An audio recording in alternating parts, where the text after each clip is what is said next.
Everyone. In today's episode, I'll discuss the cheapest suburbs worth buying in Geelong. It's a very interesting region because it's actually very cheap in comparison to most areas of Australia, particularly since COVID, because it's very hard to find regions that are under $600,000 or $700,000, and Geelong happens to be one of them. Very interestingly. Now, a lot of people probably owe me a few drinks for doing this, so please give me a call if you see me about buying me a drink because you probably owe me one. But look, in today's episode, what we're going to do is, first things first, I'm going to get into Geelong's best performing suburbs historically. Secondly, what the factors driving growth are in Geelong. Thirdly, what the minimum purchase price is in Geelong.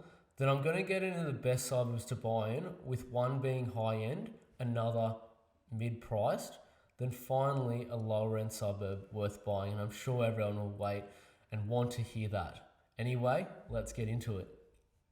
So you'll notice here that there are some suburbs that I'll really consider to be in the Bellarine Peninsula. So those are Barwon Heads, Ocean Grove and Point Lonsdale. So I'm really talking about the Geelong CBD and kind of the Geelong city here. So you'll notice the suburbs of Geelong West, Geelong, Manifold Heights, East Geelong, Newtown, North Geelong, Herne Hill, Belmont, Bell Park and Newcomb all happen to be in this graph. So I'm focusing on the Geelong CBD here because a lot of those other suburbs now, particularly Barwon Heads, are very expensive. So Barwon Heads is actually close to $2 million now. So it's just ridiculously overpriced in my view. But look, you'll notice there's an aggregation obviously towards your older kind of built suburbs. And that's mainly because what's kind of happened there is all basically the infrastructure, all the jobs happen to be in the Geelong CBD. That's basically how the town really operates. So I'll get into that a bit later. But look, the factors that really drive growth in Geelong is one, the demographics. So really, again, I'll say the more expensive suburbs, generally the suburbs that have higher median income. And you can see that, you can go through census if you have a few hours there, and you'll see that that correlates almost directly in Geelong. Now, Geelong is an area that is gentrifying quite a bit. So obviously it has quite an industrial past, but now and on into the future, you'll notice that in a report I'll bring up soon, that the labour market is genuinely, and business market on top of that, is genuinely going into a more white collar and mixed sort of scope, should I say, because you still obviously do have the agricultural side out there too, especially towards Colac. Lifestyle is another thing. So especially the waterfront is obviously a huge part of the Geelong lifestyle.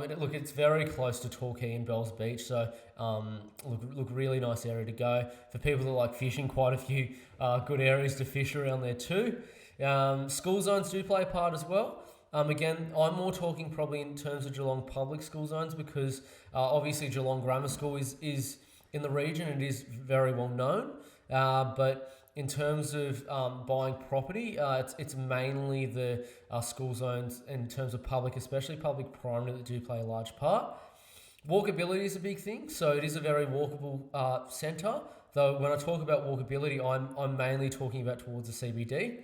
And then finally, your shortage of supply. Look, a lot of these suburbs in Geelong are starting to become fairly tightly held. So the more tightly held it basically is, the higher the prices are probably going to go. Just generally because the better suburbs, people don't like leaving, and there's a lot of people that want to buy there. So obviously, if you've got low supply and high demand from especially the more wealthy demographic that like to buy there, you're going to have an increase in prices. So much to probably many people's, should I say, joy, Geelong's actually the only CBD centre that I would buy in with a purchase price under $500,000. You can actually get into Geelong for about $450,000, and I mean in perfectly good dwellings for $450,000. Now, they are slowly improving, but historically there are some pockets of these suburbs that have actually done around 7 to 8.5%. So that's very good and actually comparable to Melbourne and Sydney, but they just started at a much lower purchase price. And we're going to get into that in a bit of the later part of this video. So look, obviously it is suburb and region dependent of Geelong. You're not going to be able to buy in Geelong West for $450,000 unless you're buying a one bedroom unit, because it is a much more expensive and better suburb than the minimum one I'm talking about that you can buy in. But can just consider what I'm saying about each of the suburbs and also what you can afford and what you should buy based on your own situation. Look, a lot of people don't know this, but Geelong's economy has actually been in a large boom for quite a while.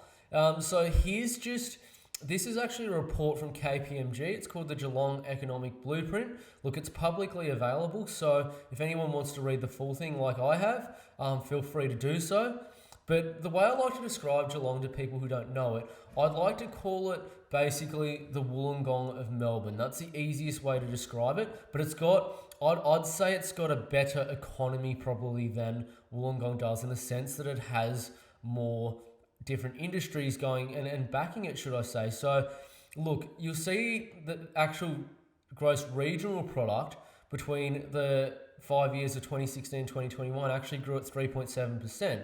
That's actually above most capitals in Australia in that same point in time. So look, Geelong's done very well, and it's actually a lot cheaper. So you've got quite a few different things going on in Geelong. So you've obviously got a healthcare precinct, you've got the universities, you've still obviously got the bit of industrial part, particularly towards North Shore. You've got obviously agriculture, not far from it either. And you've also got sort of a bit of finance and legal hubs popping up as well. So look, it really is becoming a more diversified sort of industry, and that's helping the economy quite a lot. And it is very cheap for the income that is actually earned in Geelong. So, prices are in the next 10 years going to go berserk. Maybe not for the next 1 to 2, but in 10, they will do very well, and I'm very bullish on it. Again, I'm a contrarian, so it'll be against nearly what everyone's saying online. But I don't care what anyone thinks. I go for long-term trends, and I like making money long-term. I don't follow the pack and just follow something because they put a train line here, or my Aunt Martha down the road told me to buy here. I don't follow any of that rubbish. So follow long-term trends that work. That's how you make real money. Look, Geelong today isn't what it used to be. This is Cunningham Pier along the waterfront. So it looks almost like something out of St Kilda, or something like you'd see in almost Coney Island in the United States, should I say. But this whole waterfront precinct's just great. It's got bars, restaurants, cafes, great walkability, really sort of beautiful moorings and boat, yacht and sailing clubs there. So look, really nice area, good area for like a family as well, like very sort of open. And if you want to go to the beach as well, it's only about 40 minutes or so away. So look, Geelong's not what people used to think of it. So if anyone who wants to question me, don't question it too much until you've actually been there. Go to Cunningham Pier, walk along the waterfront, go through some parts of Geelong West, Newtown and East Geelong, and you'll see exactly what I'm saying.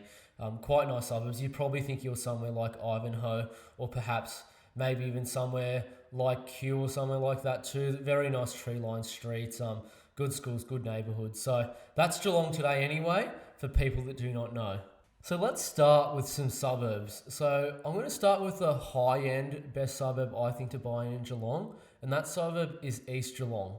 Now when I say high-end, I mean 700,000 to $1 million. East Geelong's about 780,000 or so.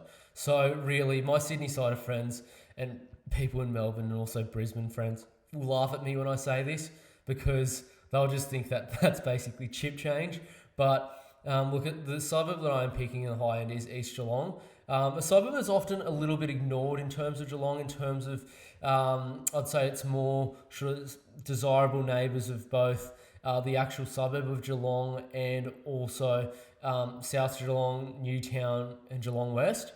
But East Geelong's like a very, very nice suburb. Look, it's home to obviously the Geelong Botanic Gardens, beautiful large parks right by the foreshore, like really popular with families picnicking, popular among events too. So things like Anzac Day, Australia Day, New Year's Eve, really popular for people to gather here. Really nice family atmosphere too. Lot of boats will pull up near there too, and just take the family for a walk around there after a day fishing or just a day on the bay. Really nice area. Not only that too, but look, what I'll say too is there's some really good serviceability in East Geelong, particularly at the moment. So you'll see here that the median weekly household income, and this is from the Census 2021, is $1,782. And then the median monthly mortgage repayments is only $1,827. So look, that actual median weekly household income is comparable with some of your outer Bayside suburbs and some of your kind of inner west suburbs as well. So that's comparable with somewhere like Footscray, and it's about $100,000 cheaper. But this thing is, here in East Geelong, is a lot of these actual people making up that income are actually professionals that work in town. Now, East Geelong actually neighbours town. It's very close to town in the sense of where it is. It's literally a bike ride away from the CBD. So a lot of people don't have very far to commute. So that adds to the lifestyle triangle. And talking about the lifestyle triangle, East Geelong is home to a lot of really, really good schools. So, look, it obviously neighbours both, South Geelong Primary School. It's also St Margaret's Primary School is another one. They're both fairly well rated in terms of primary schools. That one's obviously a Catholic school, and the other's obviously just a public school, but both very highly rated. Tate Street's okay. Obviously, look, Thompson is a little bit of a rougher suburb, but Tate Street's not too bad. Another thing is, in Geelong High School is actually in East Geelong as well, so it's very well located. You can see the yellow patch on, that's just off Google Maps there. That's your basically your CBD centre. The kind of red tingy patches there are hospital precincts, so it's close to both of them too. And obviously you got all the schools nearby and the waterfront, the parks. So look, very, very good lifestyle in East Geelong there. Look, a really good suburb to consider buying in. Again, you can still buy there for unbelievably around $750,000. Look, in 10 years' time, that's going to be, more than 1.3 for sure, maybe up to 1.5. It's just going through a bit of a slug at the moment, but that will change. Trends revert to their mean over the long term. I'm telling you right now, very good suburb to buy if you've got that budget, about 750,000 or so. Let's get into a mid-tier suburb. So look, I'm not sticking with the name Geelong, but it does happen to have Geelong in its name again. And the suburb I'll pick is North Geelong.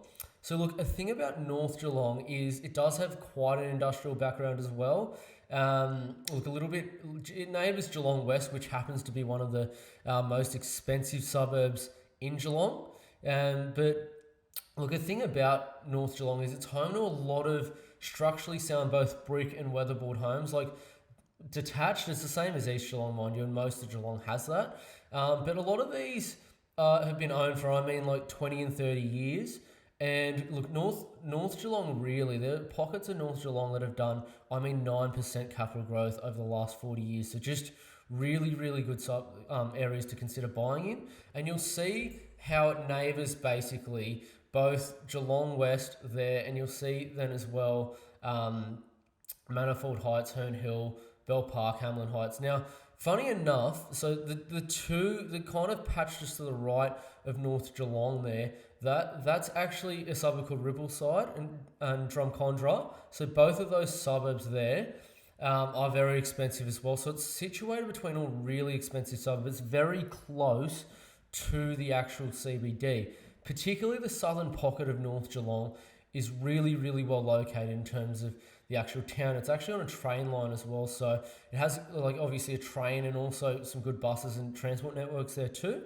So that's another thing to consider. And you're still picking up places in North Geelong, at about 600 to 650,000 or so that are on, 500 square metre blocks. So, people will laugh at that, but I'm not lying to you. You can look it up if you don't believe me. So just think about that in terms of North Geelong.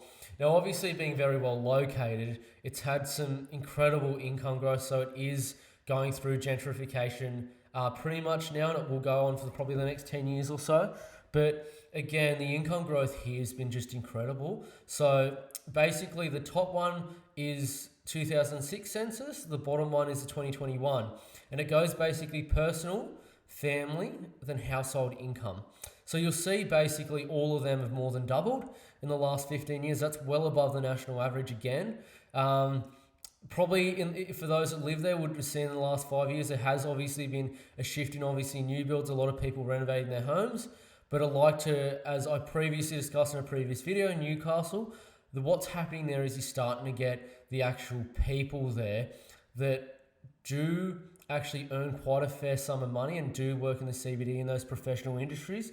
There are actually fairly rich tradies that live in the suburb too. So just because someone pulls on a suit and tie, don't think they don't have money. There are some very rich tradies that are very, very well, their bank accounts are very healthy in North Geelong. And you'll notice a lot of the homes, they'll actually either renovate or rebuild, then on sell and get another one and do the same thing. So it's pretty common somewhere like Geelong, especially for your local tradie and builders.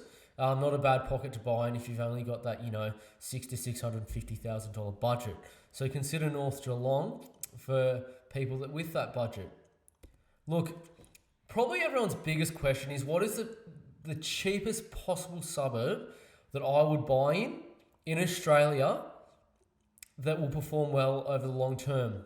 And there's actually two, and they basically neighbour each other. And they are both in Geelong, and they're both north of the Geelong CBD. Now, it's obviously not going to perform as well as somewhere like East Geelong, not going to perform as well as somewhere like Geelong West, probably not going to perform as well as somewhere like Newtown, South Geelong, or Geelong as well. But not everyone has a budget, obviously, of $800,000 or $750,000 or so, and I understand that. But the suburb I'm actually going to mention, the two suburbs I'll mention, is two suburbs named Norlane and Corio. Now, for a lot of people that don't know these suburbs, there's been a lot of segments done on them because basically the Public Housing Commission of Victoria in the 60s to 80s basically made these suburbs, public housing suburbs. It was at one point nearly 70% of either of these suburbs was housing commission. But both suburbs only hold about anywhere between about 23 to about 21% public housing now, and that's even being sold off more. And these are very much so aggregated in certain pockets. So what I'm saying to people here is just know where these are and avoid these pockets like the plague.